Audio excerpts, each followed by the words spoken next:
அனைத்து நபிகளார்களுடைய வாழ்க்கையிலும் ஒரு பொதுவான தொடர்ச்சி இருக்கிறது. அவர்கள் எப்போதும் அல்லாவின் பெயர்களை அழைத்து அவற்றை உணர்ந்து அதன் அர்த்தத்தை கற்றுக்கொண்டு உள்ளத்தில் பதித்து வாழ்ந்தார்கள். நீ கவனிச்சு பாரு, நானும் இதை முடிவில்தான் உணர்ந்தேன். நபிகளார்களின் ரகசியம் என்னவென்றால், அவர்கள் அல்லாவின் பெயர்களை ஆழமாக உணர்ந்து அதன்படி வாழ்ந்த திறமைதான். அது அவர்களுக்கு ஒரு இரும்பு மனநிலையை கொடுத்தது. எவ்வளவு சோதனை வந்தாலும் அவர்கள் உடனே அல்லாவை நாடினார்கள். உதாரணமாக நபி அய்யூப், அவர் கடுமையான தோல் நோயால் பாதிக்கப்பட்டார், மனைவியையும் குழந்தைகளையும் இழந்தார், பல வருடங்கள் படுக்கையிலேயே இருந்தார்.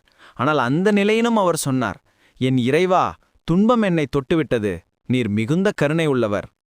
நம்மள இருந்திருந்தா, அல்லாஹ் நான் உமக்கு சேவை செய்கிறேன், இதெல்லாம் ஏன் நடக்கிறது கேள்வி கேட்டிருப்போம். ஆனா அய்யூப் சொன்னார், நீர் மிகுந்த கருணை உள்ளவர். அவர் அந்த நோயையே ஒரு இரக்கமாக கண்டார். அது உண்மையிலே அதிசயம். எந்த மோட்டிவேஷனல் ஸ்பீக்கர் கூட அந்த மாதிரியான மனநிலையை கற்பிக்க முடியாது. அது நபிகளார்களின் மனநிலை.